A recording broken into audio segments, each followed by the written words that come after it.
when we found out what the federal help was going to be. And by the way, you're going to ask that question over the next today and tomorrow. We should be getting enough together to give that to them to see if we'll get a major declaration. So it has taken that long to get the information they'll need, which they'll look to see if it reaches the threshold. And we'll be very attentive to making sure if it's close, we get the benefit of the doubt. We've got a good relationship with the administration in the Northwest, which is a part that still has 65,000 that have been without electricity. It's getting down to the stuff that's tougher to reconnect. And so hopefully that was going to be done by the weekend. We've asked them to pick up the pace. We're even going to put more state assets up here. Here it's mostly about seeing how many homes are going to be similar to what we just looked at down close to the river, where it looks like how many different homes there? Maybe 25? About 25 homes, yeah. 25 homes had 3 to 4 feet of water.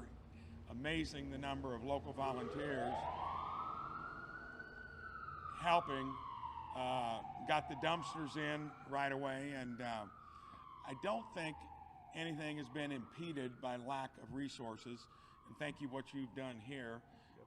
Got some cleanup yet, and Mayor, go ahead.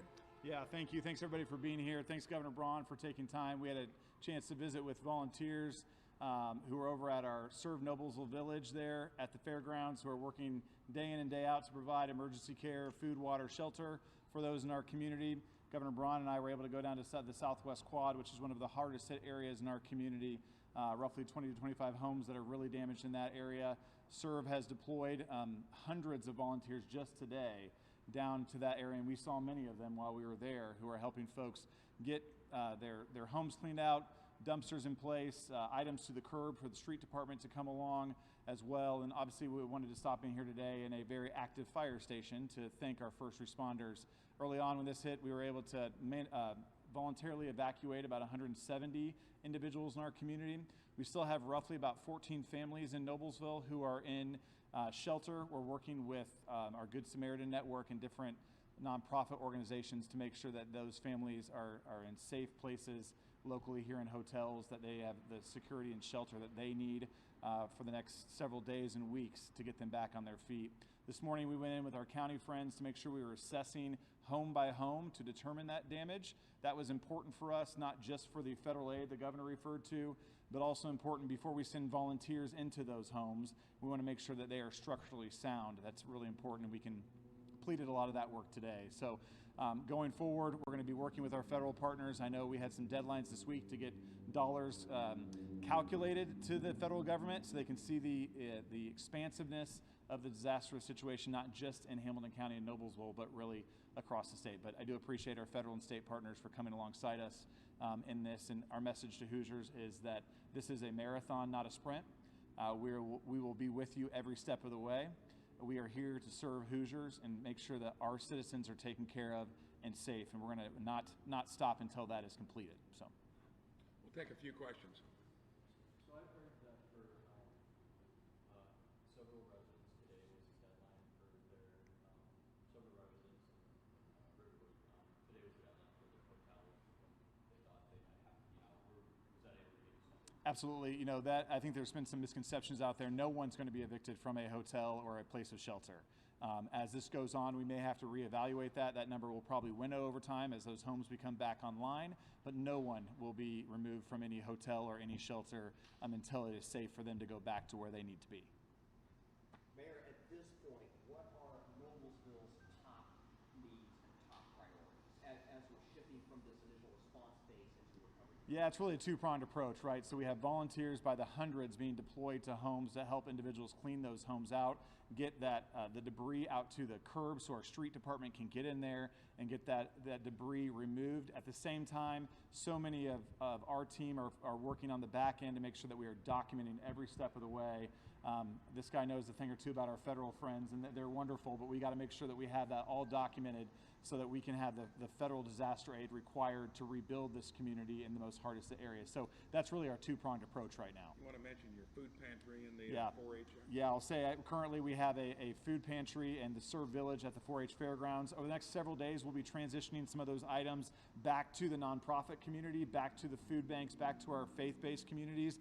They will then become the boots on the ground, and they'll be closer to the people when it comes to distributing those items. So we'll kind of wean away from the fairgrounds in the coming days and back into the nonprofit community to come alongside those that are at risk in our community.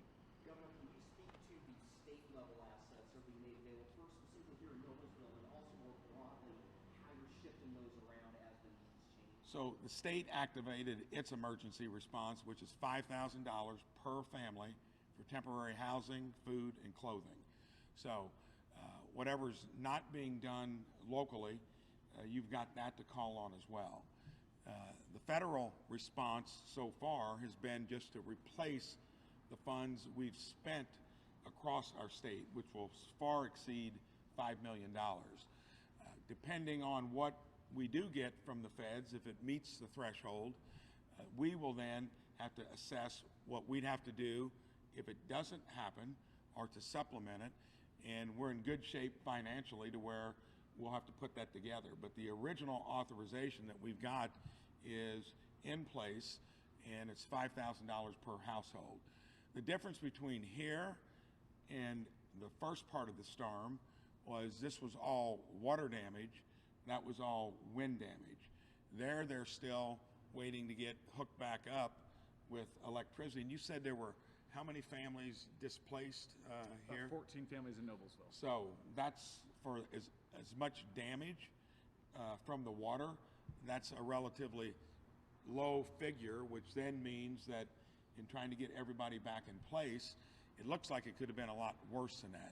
But that means they found family, friends, or ways to get through most of those homes that I just looked at. It'll have to be assessed whether they can be fixed or something else, and that is where then, when we turn in the information to the federal government, we'll see what they do. Governor, can you speak to the logistics of having to pull all that information together on the state level? And then, Mayor, can you kind of speak to how you're assisting in that effort from a local level? Well, number one, we're compiling it locally. It comes to us. We help out if necessary. It will then get it'll be given to the feds county by county, and most of that's going to be from flood damage in 5 or 6, maybe up to 7 or 8 counties down here. In the Northwest, most of those homes are still going to be okay. For one of them to be destroyed, it would have had to have been probably by a tree coming into it, and I saw maybe 1 or 2 that would get close to that. So there it's about getting reconnected and cleaning up debris. Here it's about sizing up who's going to be able to fix up their home. Do they have flood insurance? Do they not have? Are they underinsured? That gets to be a little more complicated formula. I'll say from a local perspective, our goal is to document every dollar that's being spent currently, whether it be city resources, county resources, and then also the damage resources, the damage that's being done there. It's an incredibly laborious process. It kind of takes us back to COVID days when we were tracking all those dollar amounts. And I can tell you, Governor, you mentioned the initial authorization for $5 million. Our number as of today turned into Hamilton County is north of $10 million just for Noblesville alone. To give some context around that. So we're going to need state and federal partners to come alongside us in this. But $10 million is what the city has spent? Between private damage and city expenditures. Yes, that's the current number. I mean, that's going to be a moving target. It's only going to go up from here, but we're trying to get those numbers in as quickly as possible so we can get that to the federal government for assessment. Governor, you've had a few more days now to survey some more damage. Do you think that what's happened to you rises to the level of major disaster declaration, and what's left to do? I'd be surprised if it doesn't, but it'll be compared to things like Katrina, North Carolina, Mystic Camp near Kerrville, Texas. Those are the ones that, when you have pictures of our floods being seen on TV for up to a week, That doesn't happen very often. So, and the fact that it hasn't occurred like that in Indiana for a long time, to me it looks like just from, and he's talking about infrastructure damage, the whole gamut. To me it looks like it could, but until we get those numbers together, here is probably going to be, due to the fact that there were a number of homes in low-lying areas. White River goes right through the middle of Indianapolis, so it'll be interesting to see what we find there. And I'm going over to Carmel after this. So obviously Cambridge City, took the brunt of it, and most of those homes and buildings would be probably adding to a good bulk of them. But we'll get it all compiled. Until the water receded, you couldn't do anything, but the water had already receded on Wednesday, or on Thursday, because I was up in the region on Wednesday.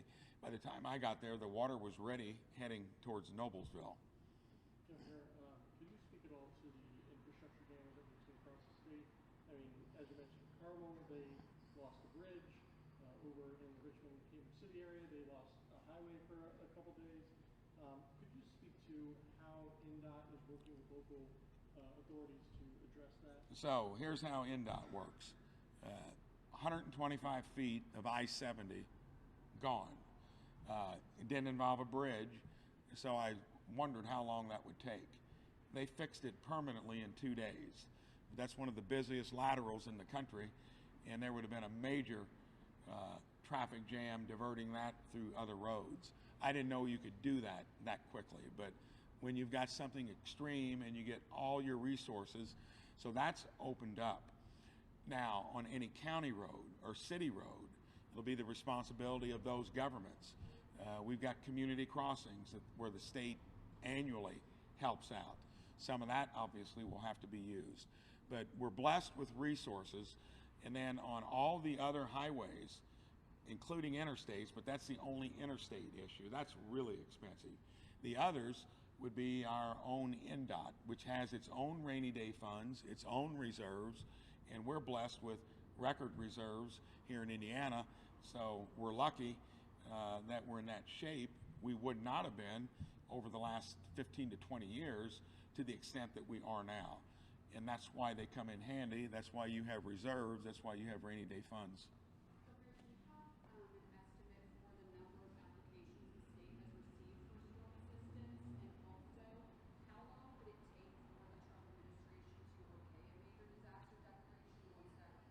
So that can, depending on the extent of it, it can take up to a week, maybe 2 or 3 weeks, depending on the complexity of it. We're going to be urging for them to take the information and give us an indication quickly. When it comes to the number, I don't have the exact number of state applications for that $5,000 for clothing, food, but so far we've had the ability to handle any of them that come in. So.